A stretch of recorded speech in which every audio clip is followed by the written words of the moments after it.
Si nos lointains aïeux mangeaient lors de l'épiphanie une simple galette de ménage, la galette feuilletée telle que nous la connaissons aujourd'hui nous viendrait des croisades, la confection de cette friandise étant un temps source de discorde entre pâtissiers et boulangers, et la fève étant d'abord souvent un haricot. La galette de l'épiphanie est un mets des plus vénérables.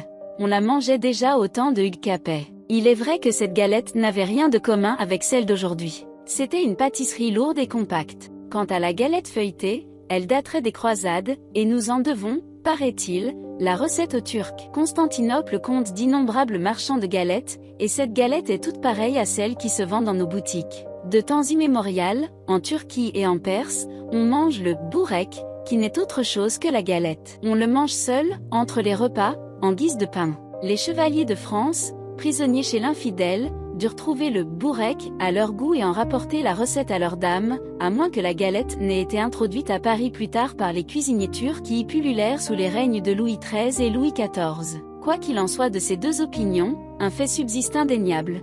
La galette feuilletée nous vient d'Orient. Mais, avant de connaître cette friandise, nos pères mangeaient d'une autre galette, celle dont la recette s'est perpétuée sous le nom de galette de ménage ou galette de plomb. À l'époque de François Ier, on regardait comme une heureuse chance d'être roi de la fève, et suivant Montluc, il était d'usage de s'aborder, au début de l'année, par ces mots: « Je suis aussi ravi de vous avoir rencontré que si j'étais roi de la fève. » Henri IV fut un fidèle observateur de la fête des rois. Louis XIV, qui fut le plus gros mangeur de son royaume, ne manqua jamais de la célébrer brillamment et bruyamment. Il conviait ce soir-là tous ses courtisans à sa table, mangeait force et victuailles, et, lorsqu'au dessert apparaissait la galette, le roi donnait le signal du vacarme.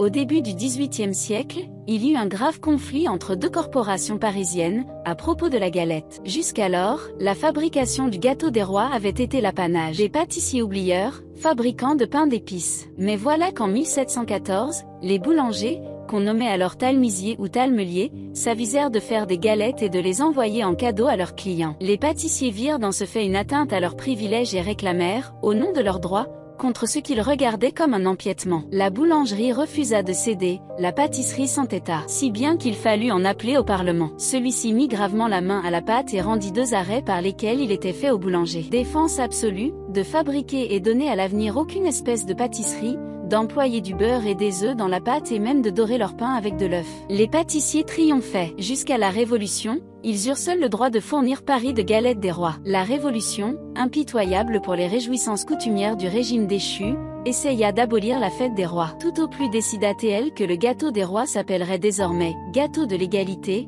et que, dans le calendrier nouveau, l'épiphanie deviendrait la fête du bon voisinage. Mais ces changements furent vains. La fête et le gâteau continuèrent de s'appeler comme auparavant, gâteau des rois. Ainsi la tradition de la galette est venue jusqu'à nous, et l'éphémère royauté de la fève, plus forte que les souverainetés de droit divin, a bravé les bouleversements politiques et les révolutions.